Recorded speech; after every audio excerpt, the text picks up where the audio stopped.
నా పేరు Srikanth. First time మీరు మన ఛానల్ చూస్తే సబ్స్క్రైబ్ చేస్తారని మనస్ఫూర్తిగా కోరుకుంటున్నాను. ఇక విషయంలోకి వెళ్తే ప్రొఫెసర్ నాగేశ్వరరావు అన్న మాట్లాడుతూ, నేను ఒక పెద్ద మేధావినండి, నేను పేటీఎం ఆర్టిస్ట్ ఏంటి, అసలు నాకు పేటీఎం ఆర్టిస్ట్తో సంబంధం ఏంటి, నేను ఎప్పుడైనా అంటే జగన్కి ఫేవర్గా వీడియోలు చేశానా అని చెప్పేసి మాట్లాడాడు. అయితే ఇప్పుడు తాజాగా జగన్మోహన్ రెడ్డి గారికి అనుకూలంగా ఆయన మాట్లాడినటువంటి వీడియోలు సోషల్ మీడియాలో పెద్ద ఎత్తున చక్కర్లు కొడుతున్నాయి. అందరూ కూడా ఈ వీడియోస్ని పబ్లిష్ చేస్తూ, ఏంటి నాగేశ్వరరావు గారు మీరు ఏం మాట్లాడారు, ఇప్పుడు చూడండి ఆధారాలతో అని చెప్పేసి మాట్లాడుతున్నారు. అందులో మొట్టమొదటిసారిగా ఆయన మాట్లాడినటువంటి ఒక వీడియో అమరావతి మీద ఆయన మాట్లాడాడు. ఏంటి, జగన్మోహన్ రెడ్డి గారికి 2014 నుంచి 19 అమరావతి రాజధానిగా ఉండటం కోసం జగన్ చాలా చిన్న పిల్లాడంట, అసెంబ్లీలో ఆయన్ని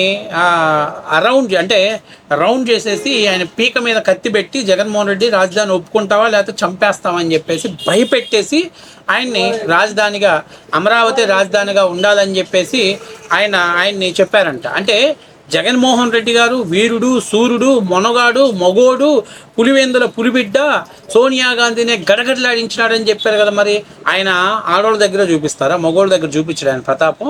చూడండి అసలు ప్రొఫెసర్ నాగేశ్వరరావు ఎంత చక్కగా అమరావతి మీద మనోడు ఎంత చక్కగా చెప్తున్నాడో చూడండి. అంటే చేసేవన్నీ ఇలాంటి పనులు చేసేది, ప్రశ్నిస్తే మనోడు లేదు నేను పెద్ద ప్రొఫెషన్ అండి, పెద్ద వాళ్ళందరూ నా దగ్గరకు వస్తారయ్యా, డబ్బులు ఏమైనా చేదా నీకు? డబ్బులు ఏం చేదు కాదుగా, డబ్బులు నీకేమీ చేదు కాదు కదా. ఎవరికి చేదు డబ్బులు?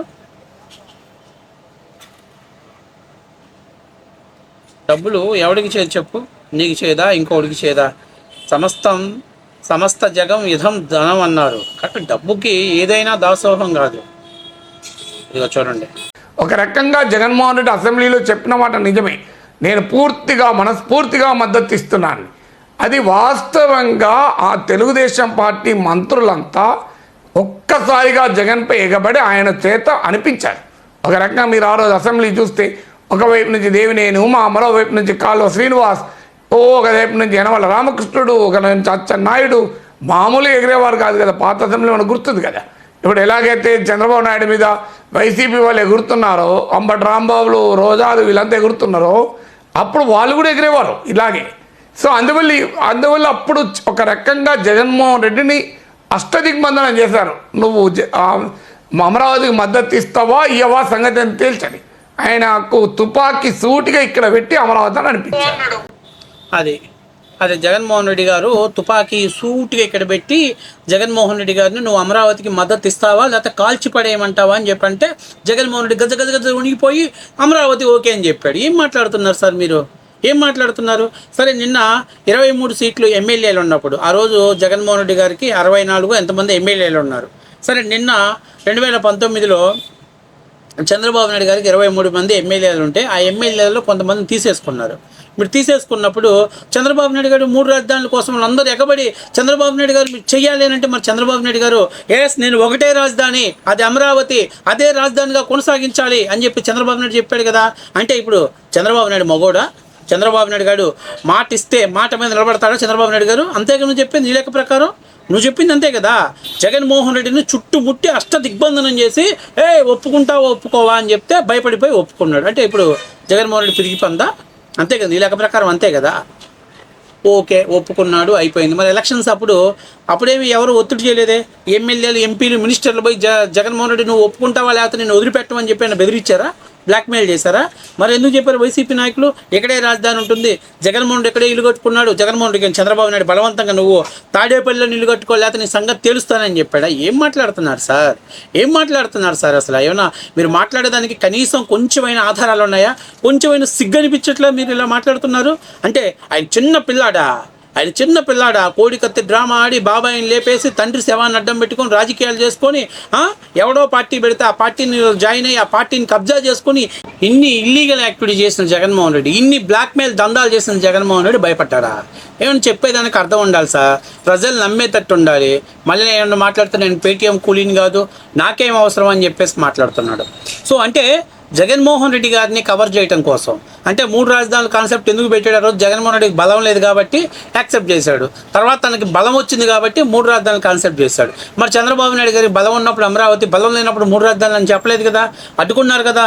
అసెంబ్లీలో అడ్డుకున్నారు కదా, సస్పెన్షన్ చేశారు కదా, అయినా కూడా బల్ల గుద్దినట్టు ఆయన చంద్రబాబు నాయుడు గారు ఒకటే చెప్పారు, అమరావతి రాజధాని రాష్ట్రానికి, దయచేసి మార్చొద్దని చెప్పాడు. ఏం చెప్తే నమ్మేటట్టు ఉండాలి. ఇలాంటి మాటలు చెప్తే ఎవరుంటారు? సరే, అయిపోయింది. 2019, 2024లో ఆంధ్రప్రదేశ్లో వైసీపీకి 150 సీట్లు వచ్చాయి, తెలుగుదేశం పార్టీకి కేవలం 23 సీట్లు వచ్చాయి. అందులో 5-6 పార్టీ దూకే పరిస్థితిలో ఉన్నారు.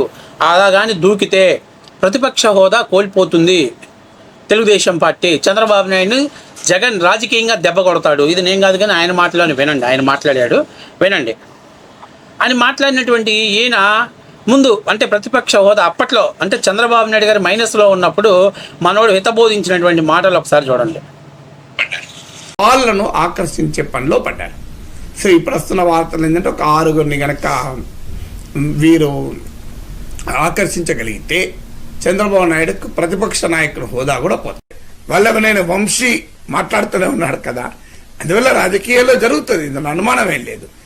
ప్రతిపక్ష నాయకుని హోదా కూడా పోవచ్చు, తెలంగాణలో జరిగింది కదా, అందులో అనుమానం లేదు. జగన్ చిటికేస్తే చంద్రబాబు నాయుడుకి ఏమో, అదే జగన్ చిటికేస్తే చంద్రబాబు నాయుడికి ప్రతిపక్ష హోదా పోతుంది అంటే క్లియర్ కట్గా ఆయన తెలుసు. ఆ 6 వెళ్ళిపోయిద్దని తెలుసు. అప్పుడు జగన్మోహన్ రెడ్డి పేమెంట్ ఇచ్చాడు కాబట్టి మాట్లాడాడు. తర్వాత ఇప్పుడేమంటాడు, ప్రతిపక్ష హోదా అనేది రాజ్యాంగం ఎక్కడ పొందపరచలేదండి. మరి ఆ రోజు ఎవడు చెప్పాడు? ఆ రోజు 6 ఇస్తే ఎమ్మెల్యేలు ఇస్తే ప్రతిపక్ష హోదా పోయిద్దని ఎలా వాగా? నీ వీడియో కళ్ళ ముందే కనపడుతుంది కదా.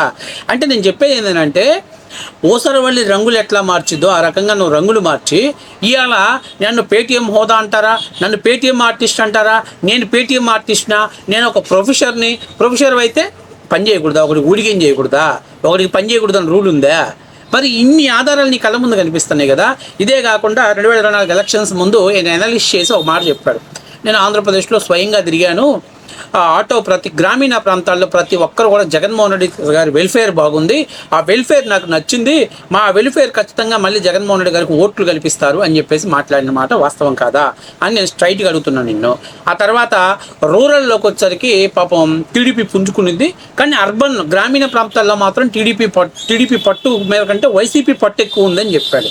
మరి ఏం చెప్పిన అనాలిస్ట్ రిజల్ట్స్ చూసుకుంటే వైసీపీ అధపాతాళానికి వెళ్ళిపోయింది. మరి ఎలా చేసావు, ఎలా తప్పుడు ఇచ్చావు?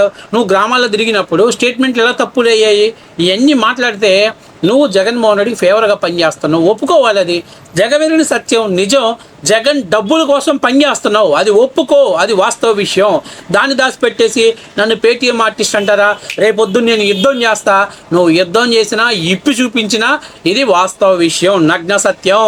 నువ్వు జగన్మోహన్ రెడ్డి గారి కోసం పనిచేసిన మాట వాస్తవం. జగన్మోహన్ రెడ్డికి ఇబ్బంది వచ్చిన ప్రతిసారి జగన్మోహన్ రెడ్డికి ఫేవర్గా పనిచేసిన మాట 100కి 100% నిజం. ఇది ఎవడు ఒప్పుకున్నా ఒప్పుకోపోయి నిజం. దాన్ని నువ్వు ఒప్పుకుంటే నీ ఆత్మగౌరవం, నీ విలువ, ఏమన్నా వాల్యూ ఉండేటువంటి పరిస్థితి ఉంటుంది. అంతేగాని ఎవడు డబ్బులు ఆశపోతాడు, నేను ఎప్పుడైనా ఆశపోయానంటే ఏంది మరి? నువ్వు ఆ రోజు ప్రతిపక్ష హోదా పోతావు అన్నది, ఇలా ప్రతిపక్ష హోదా అనేది రాజ్యాంగంలో లేదన్నావు. లేని మాట నువ్వెట్లా చెప్పావు? నువ్వెలా 6 పోతే ప్రతిపక్షం పోయిద్దని చెప్పావు? కొంచెమైనా ఆత్మవిమర్శ చేసుకో నాగేశ్వరరావు. కళ్ళ ముందు కనిపిస్తున్నాయి. ఈ గూగుల్ లాంటివి లేకపోతే మనం ఎన్ని గూగుల్ వేషాలైనా వేయొచ్చు, కానీ గూగుల్ అలా కూడా ఇలా దొరికిపోతాం. అది మనకున్నటువంటి బ్యాడ్ లక్.